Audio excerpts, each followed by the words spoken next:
Welcome to the Root of It All podcast with Tree, your human behavior expert. Did you ever wonder why you have the behaviors that you have or how to change them? Did you ever wonder about different people in different industries and what made them good at what they do? Well, this is the podcast for you. You're learning all about human behavior from the experts. So cozy up, go for a walk, or go for that drive that you've always wanted to, and get ready to learn. Learn about you, learn about others, because us as humans, we are the funniest creatures on this planet. So let's learn together. All right. Hello, everybody, and welcome to the Root of It All podcast with Tree. And today I have Ben, which is such an interesting human being, and I can't wait for all of you to meet him. He is a lawyer, a writer, a musician, and I'm sure I'm forgetting a whole bunch of stuff that you do. And so welcome and thank you for taking the time to be here today. Thank you very much. Thank you for having me. Yeah. And so the biggest thing that I'm curious about and what we spoke about earlier today, even before we got on here, is just the diversity of all the things that you do. hmm And so let's go back to you first of all wanting to be a lawyer, right? First of all, is that the first thing that you studied for, or were you interested in music before? No, I was always somewhat interested in law. It's something that I'd considered, but it wasn't a decision that I made until I was doing my bachelor in psychology. This was maybe second or third year university, Mm-hmm. and certain, I was on a certain path. I was thinking about continuing with psychology Mm-hmm. and doing a master's and then a PhD and then becoming a psychology professor doing research. That was one option. The other option was going to medical school, Oh, and okay. I considered that. And then the third option was law. It's something I'd always been interested in. And I took a course, I think this was second year university, in the psychology of law. So we were Mm-hmm. looking at human behavior and how that can be applied to legal contexts and trials and that sort of thing. And I was just really enjoying that course, and I decided, you know what, I'm going to go All the forward way. with all the way with this law thing. And that's how I ended up in law school. And so teach me about where the music came in. Like, was it like for a release for yourself, or like did you find that did law really fill you like in terms of a human being of like whether it's joy or interest? Because we always need to be stretched, not stressed, Mhm. stretched as human beings.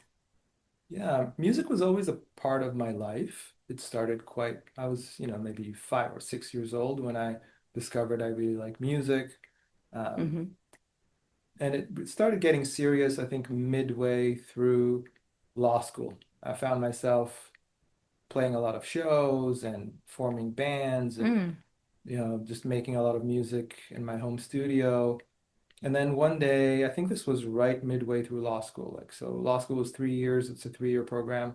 About a year and a half in, I got a call from a label in LA. And they said, hey, your uncle is a security guard here. And he was very relentless and gave us one of your CDs. And we're glad he did because we like this stuff and we want to work with you. And so suddenly music wasn't just a thing I did on the side. Suddenly I started to look at it as something that I could do professionally, something I could do for a living. And I'll admit I wasn't enjoying law school at the Mm. time. So I was looking for some sort of alternative, some sort of way out. And this opportunity presented itself, much to the chagrin and concern of my parents and other people around me. They were all really worried. They say, everyone tried to persuade me to finish law school. Don't just give up and go fly to LA and, you know, do music. So I I agreed. I resolved to, you know what, I'll finish law school and I'll go do my articling, which is where you work, for about a year, 11 months. And then write the bar exam, get my license, and then I'm free. I'm free to make music, to form a band and pursue this dream. So that's what I did. And that's how, so I spent, so essentially when everyone were starting their legal careers, those that graduated with me, Hmm. I veered off and formed a band and, played a bunch of music, made some records and tried that for a couple of years.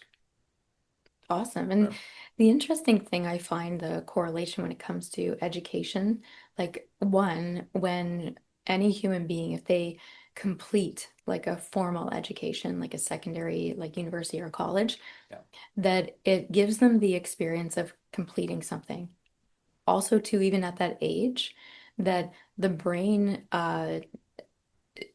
I forget. I think they say like at 25 years old, that's where your brain is like fully developed. And I don't know who they are, but I heard it from somewhere. So I have no proof or whatever, but that's what I heard. And so when you're choosing to academically educate the brain, then going into music, I gotta believe that it gives you kind of like a platform in terms of the way that you think or the perseverance to push through something because you know and had proof of how much it did for you. So yeah, teach us about kind of like the music and the music process or how that was for you. Yeah, I mean, I think you're exactly right. I think there are many things that you can learn through academia, through, getting a degree in law. There are specific things you can learn. People think that you learn about the laws, but really what you're actually learning is far more important, which is how to learn. You're Yeah. learning how to learn. You're learning how to leverage knowledge, and you're learning like how much it actually takes, how much of a push, like physiologically, mentally, cognitively, it Mm. takes to get things done, to accomplish, to be able to reach some sort of goal. So you're right, work ethic and the work ethic that I gained through law school definitely fed into my music endeavors, music career. And I think if I hadn't been through some sort of rigorous academic process, I don't think I would have done as well as I did. I don't think I would have pursued it as much as I did. And I don't, yeah, so I think it was beneficial. And did you play in front of like a whole bunch of people or was it more just like in studio stuff and records? No, yeah, so this was back in, I wouldn't say the golden age of live music.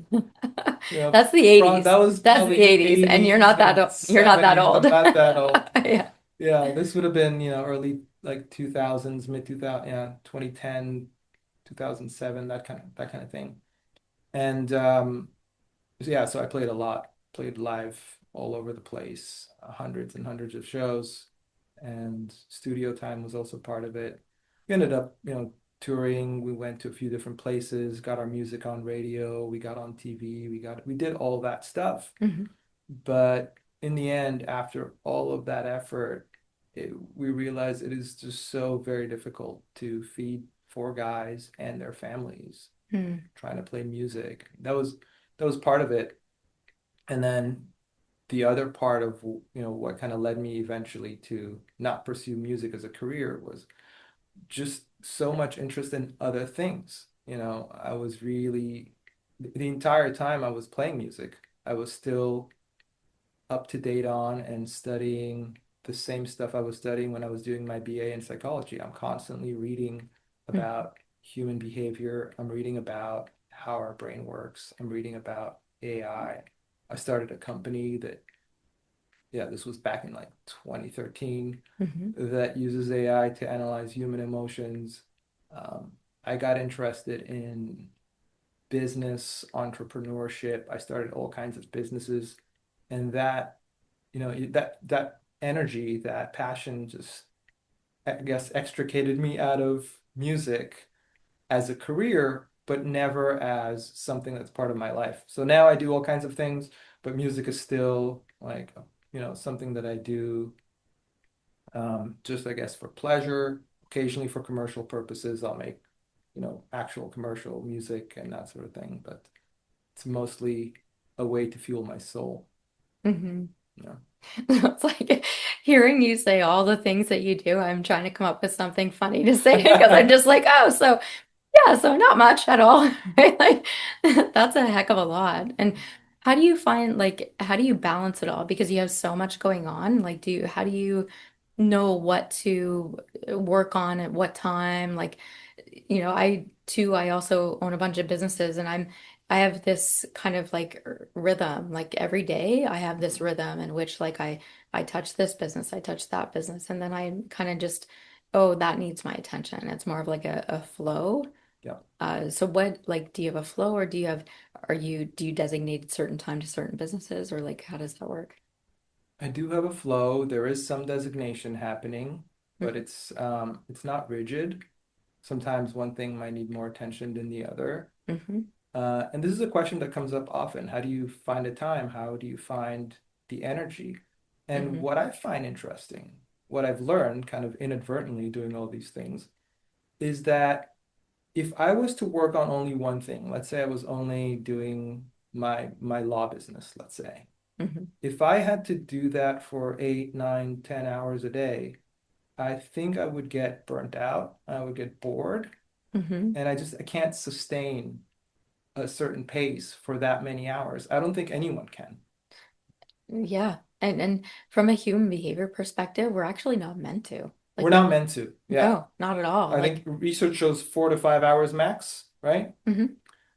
So what ends up happening is, when I get burnt out, when I reach that 4 hour limit of whatever it is that I'm doing, maybe it's music, maybe it's writing, maybe it's art, whatever it is, Hmm. I can just switch to some other thing and suddenly I'm refreshed. I have Hmm. energy because it's novel. Yep. So that way I can sustain, 12, 13-hour days of work Hmm. that I normally, yeah, I wouldn't be able to if it was just one thing. I'm switching back and forth between, yeah, like 4 or 5 things a day. Hmm. Yeah. And that works for me. It feels good for me. Hmm.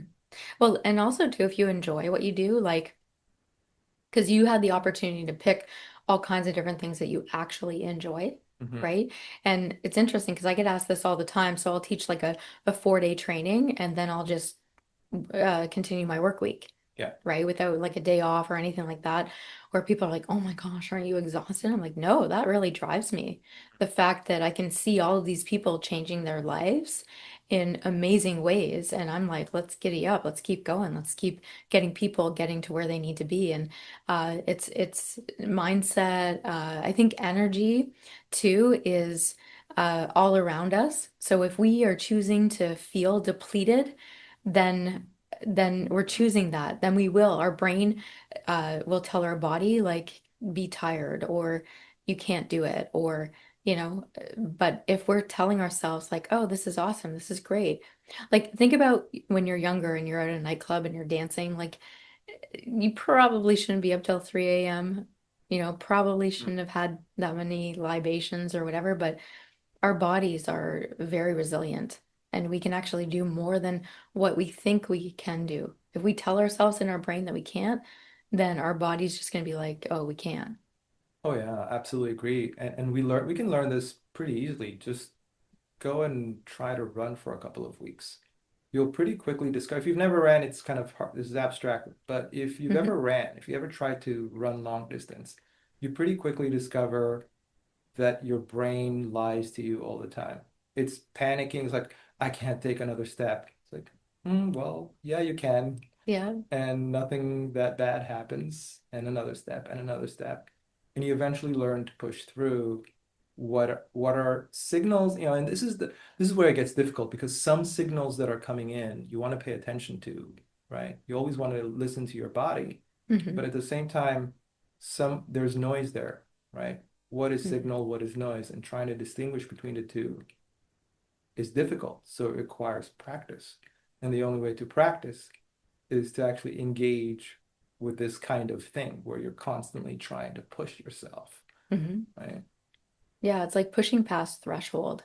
And that's the thing that I love about working out because you're Hmm. either lifting heavier weights or you're forcing your body to do something like, or even for me, I had an injury, so I had to quit kickboxing for a while, but I just got back into it last couple of weeks and I'm like, oh, I miss this. Like, because it really puts your body to exhaustion and Hmm. and then it's like and then the resiliency, it's not like I'm tired after, like of course like the physical exertion, but then you're like ready for the next thing. Yeah, so much of life is that. I mean, at whatever level you want to look at it, if you want to look at it at the biological level, you Mhm. have hormesis, which is this process where you stress cells and stress the body, and it becomes more resilient and more powerful.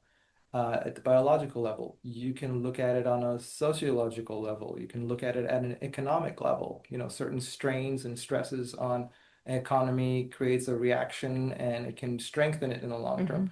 You can look at it at a spiritual level. You know, what are we here for? Why isn't life all, peaches and roses and fun times? Like, why is there suffering? Why are there struggles? Mhm. Right? There's probably a good reason for that, which is that there is a benefit to be had there.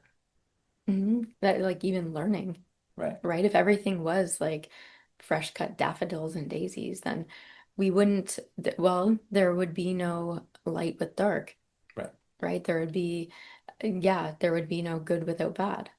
So it creates some sort of a balance, even though it may sound not so great, right? But there's a lot of truth to that that keeps us balanced in some way, shape, or form. Yes. So, what is the most fascinating thing that you may have like something that made, not to quote a song, but something that made you go, hmm, like doing all your research when it comes to human behavior? I've never asked you that, and that just came to Mhm. mind right now. So I'm kind of curious because just with yours and my relationship about human behavior, like I'm curious about like what your sort of about it. Well, there's been so much. I mean, the thing I guess that I ended up writing about, um, so I have a book, it's called How to Deal with Difficult People. Mm, And I think the reason I wrote it is because it's one of the things that fascinates me the most. And, it's something that I've been trying to understand since I was quite young. Why are why are people difficult? I would have mm, framed it differently when I was young. mhm, Why is this person who's in my life mean to me, mm, right? Why are they doing this to me? mm, And how do I protect myself? It started there. And so, most of the book has to do with trying to understand why it is that people are difficult and how to deal with that. mhm, I think my big aha moment is that no one's really like the vast majority of people aren't being difficult because they want to be difficult. mhm. They're suffering in some sort of way. That's right. And their problem isn't just their problem. If they have a problem and they're intersecting with you in some way, they're a Hmm. business partner, they're someone you ran into in the street, however you're Hmm. intersecting, it becomes your problem. Hmm. So in a sense, other people's well-being is something that you want to improve, right? So I think the big revelation for me has been that I need to do more in my community to help my community, help people live better lives, Hmm. be more well, and that increases everyone's well-being. Now, this having been said, there is a small subset of people, um, psychopaths and narcissists, Hmm. um, that do want to create conflict for the sake of conflict itself or for the Hmm. sake of creating suffering because of sadism. So other people's pain is literally their pleasure. They're unfortunately just wired that way. Hmm. And that too, even there you can have compassion because they didn't choose their wiring. And if you want to Hmm. say it's not wiring, it's their upbringing. Maybe they were Hmm. abused, maybe they went through some traumatic event when they were young, Hmm. or maybe, which is most likely, it's a combination of these two things. Hmm. Some sort of genetic proclivity and an event that occurs Hmm. that create this what some people might call a monster, Hmm. right? Even that isn't their fault and has to be approached with a certain level of compassion, Hmm. right? So I think that's been the big aha for me is distinguishing between these two groups because they require very, very different approaches, Hmm. right? And I love that. That's so interesting because I'm actually doing some research Mhm. on those themes when it comes to people. And you're absolutely right. When we look at it, it's not necessarily their fault, right? And I hate even using the term fault. Like Mhm. when in any kind of relationship, I strongly believe that there is no fault because it takes two to tango, and it's up to any individual to get the help that they need, but they also have to choose a change. So even if say somebody is a narcissist and or a a psychopath, maybe the psychopath, there's a little bit of chemical something going on in the body, but if they're not choosing to take medications or they're fighting and proving to say, oh no, I'm fine, everybody else is wrong. Mhm. Where when it's interesting when people are seeking out help, I think that's great. But when people are choosing to stay the same, that's when it sometimes it can even get worse because all of a sudden they become more recluse Mhm. and they get more angry and then they're lashing out and what they call like flipping, right? So narcissists, they'll flip. They can end up being like nice. Yeah. And there's also what's called a supplier. So if you're a supplier to a narcissist, Yeah. then there's a whole bunch of different things that can happen in your nervous system. So you become a peacemaker or a caregiver. You all of a sudden things that are your memory, you start to doubt yourself within your own memory, Mhm. right?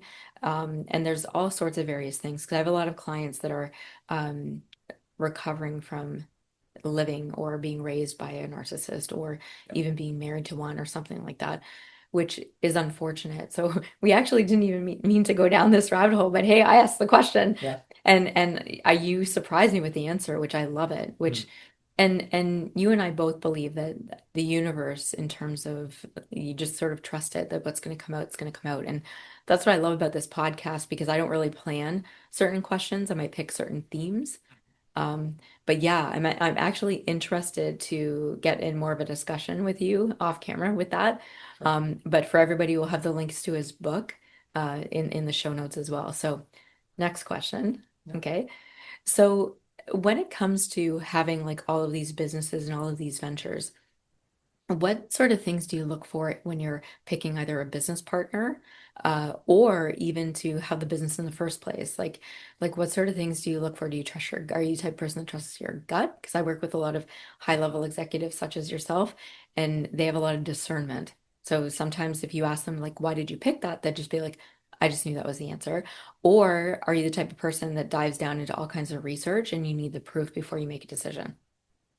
Yeah. So it's both, Hmm. but over the years, I'd say, especially in the last 4 or 5 years, I've learned to lean more and more heavily on my intuition. Hmm. I've found that the more I trust it and the Hmm. more I rely on it, the sharper it gets.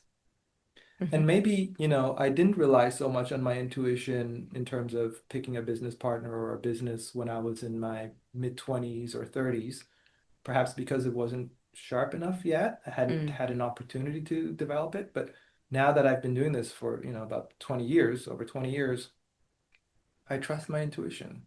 Hmm.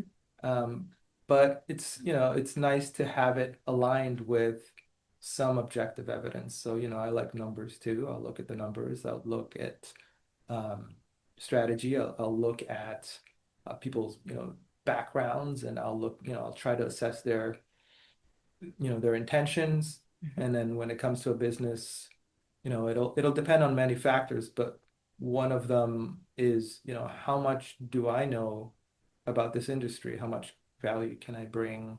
How much can I, like, if there are pitfalls, Hmm. can I detect them? Do I have the background, the requisite knowledge to be able to detect them? Hmm. So yeah, it's a little bit of both, but in short, I rely more and more on my intuition. Hmm. Yeah, the intuition is an interesting thing. I didn't um realize till I was much older that being very young and going through what I had to go through, like I had to basically raise myself since I was 10.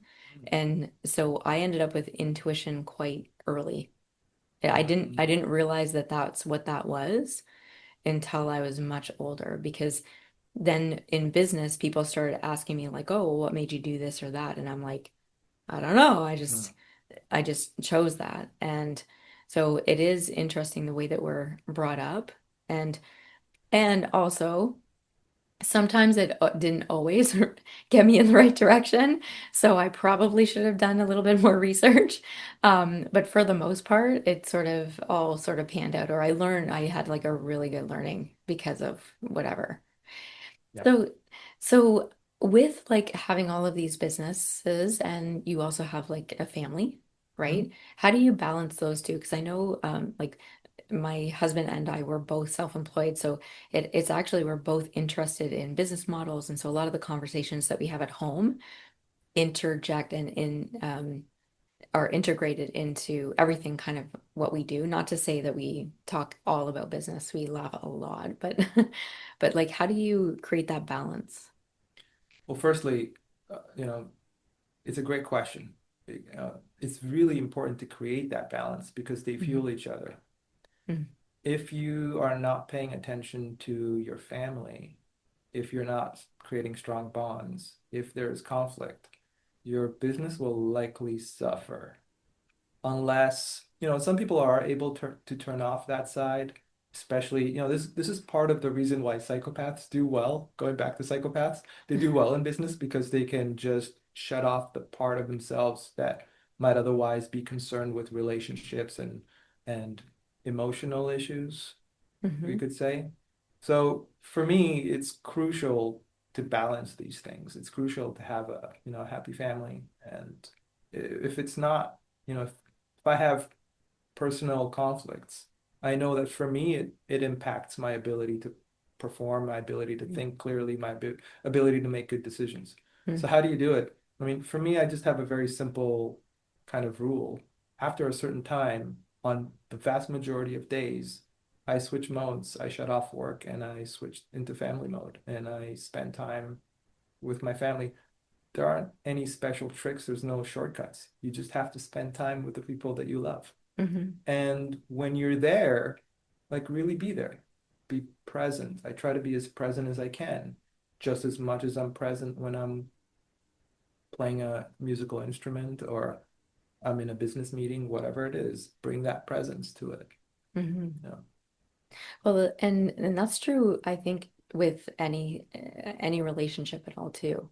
I mean, whether it's a friend or a business or it all it's all time, right? So you're Yes. really spending time and getting to know people and seeing where that fits and things like that. Mhm. And the interesting thing too, the word being present, right? Like I think from an energetic point of view, like that means a lot to a lot of people, and I think it means something different to a lot of people when we say being present. So what does that mean for you? Mm. I think it means devoting your attention to whatever it is that presents itself in that moment. If it's family time and I'm sitting down, I'm having a meal with my family, I'm not thinking about work. I don't have my phone at the table. I don't have, um, unless we're looking something up on ChatGPT because I have a very curious family. They're usually asking really interesting questions, which requires me to look things Right up.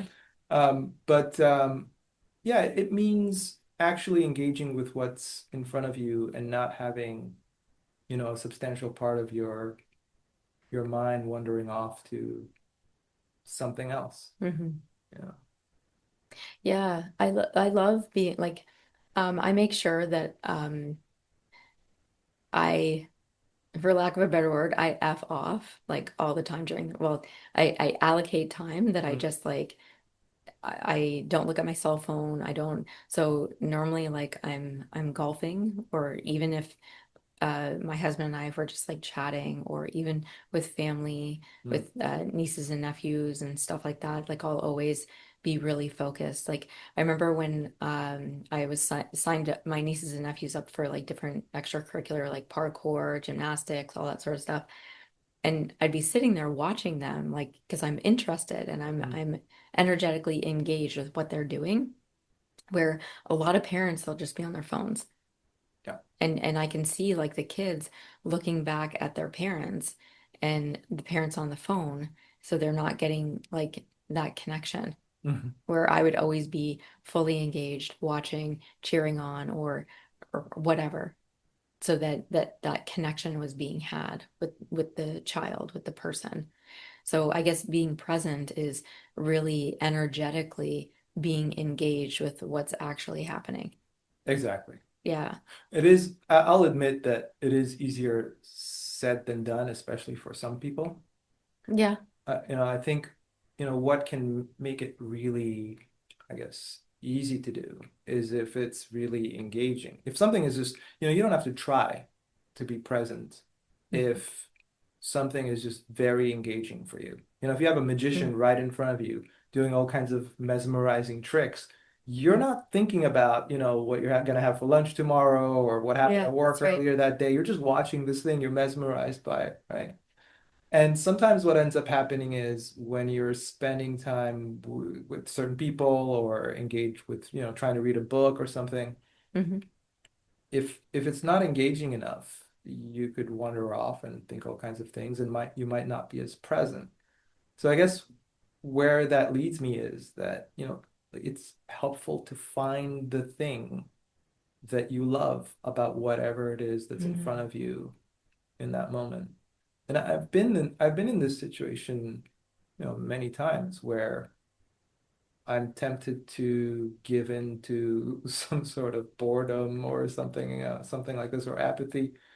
But I've learned that you can find something. There's always something that you Hmm. can find about anyone in any Hmm. situation that is fascinating. Hmm. And this is like one of the ways I've been able to learn this is through meditation, right? If you meditate at night, there are many different forms of meditation, but Hmm.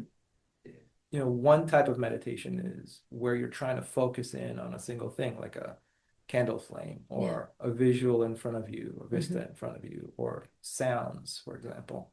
If you do that for a while, you start to realize there's a lot of information there. There's a lot there that's seemingly simple, but can hold your attention for a long time. Hmm. Well, and the whole concept of time is very much a distortion, right? Yes. Like what can seem hours for some people could just seem like minutes passing by. Hmm. And it very much depends on the mood that you're in, Yeah. right? Like think about, and anyone even listening to this, everybody's had the experience that they've been to, say, like a party or dinner party, or they've experienced something and it just that just went by so quickly. Hmm. Where if you're standing in line at the bank, like it seems like it's taking forever, Yeah. right? But and I find it interesting because as we are here as human beings on this planet from cradle to grave, so many people nowadays are spending a lot of time worrying about things that they do not have any control over. Hmm. And it's almost like information overload, or people will then, oh, I better research this. And that they don't give themselves the opportunity to just sit in stillness where they feel like that they have to reach for their phone or research this or look at this or look at that or what's happening on social media, which um, is not great. It's not great for how it is that we're created. But the other side is like information's cool, or it's keeping us connected even more, right? So it's a double-edged sword, that's for sure. Yes. Very much so. What's your feelings about social media or technology or stuff like that? Obviously, you have a couple businesses. It's your business has grown because of it, but what's your feeling about it? Tech, I love.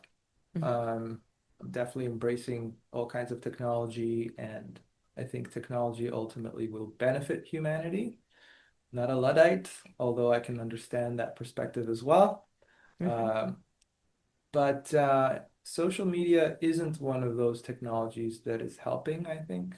I think perhaps Mhm. it was intended to, or positioned that way, sold that Yeah. way. Yeah. But I'm not on any social media. People ask me about this. Are you on Twitter? Are you on this? Are you on Instagram or whatever? I just don't. I find I have more peace in my life when I'm not engaging Hmm. on social media, so I don't. Yeah, and it's interesting because even with businesses, so your businesses aren't the type of businesses that need to be on social media. Right.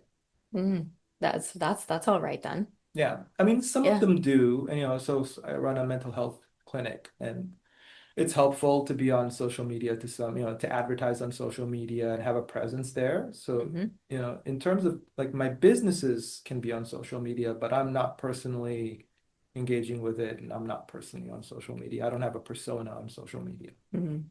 you know. Yeah. Well, and I heard somewhere that probably in like 2 to 3 years or something like that, Mm. it's actually people that are not on social media are going to actually become more popular because it's like almost like a novelty Oh, that they, yes. yeah, I know that's what I was going to say. You're ahead of the Ahead of the game. curve, yeah. Yeah, you're the new trend. So what would you tell people that say they wanted to either open their own business or they have an idea to open, because I think there's a lot of fear upon that, where you and I had a conversation a couple times that even you're like, hey, do you want to do that? I'm like, yeah, let's do it. And you're like, whoa, okay. And that it's just kind of like jumping in, or what would you advise somebody if they were thinking about opening their own business? Mm. Yeah, I mean, I've helped quite a few people actually do that already. They've come to me, it's friends or friends of friends or whatever, Hmm. and like, hey, I've got this business idea and I want to get started. I think what they have in common is that they don't know the steps. So it's Mm. really, really helpful to just have kind of a basic plan. It's not even necessarily a business plan, but Hmm. like, what are the steps to accomplish this? And today it's not that difficult to design these steps. We have very, intelligent AI that you can go to. You can go to ChatGPT and ask, I want to open up a laundromat. What are the steps that I have to accomplish? Once you have that, ask yourself, which of these steps, if there's like, 7 or 8 steps, Hmm. first, incorporate, create a website, get some business cards, network, find a physical space. Well, Hmm. first I need a realtor. Okay, find a realtor. I need this amount of money. Figure out like what is it that you can do? What skills do you have? Which Hmm. of these steps can you do on your own? And which of these steps do you need help with? If you need help, go and get that help. Hmm.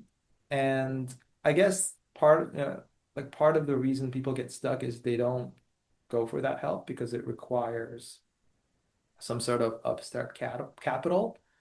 The vast majority of the time, in my experience, the reason people don't invest or Hmm. don't spend money on that sort of thing isn't because they truly don't have the money. Hmm. It's because they're just afraid.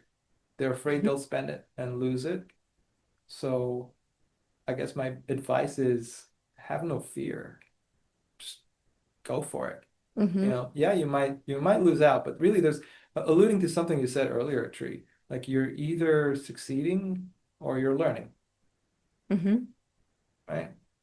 If you fail, try again. Try something else. You've learned something. There's value there. Whereas if you don't try, well, you're just Hmm. gonna stagnate and life is short. Go for it.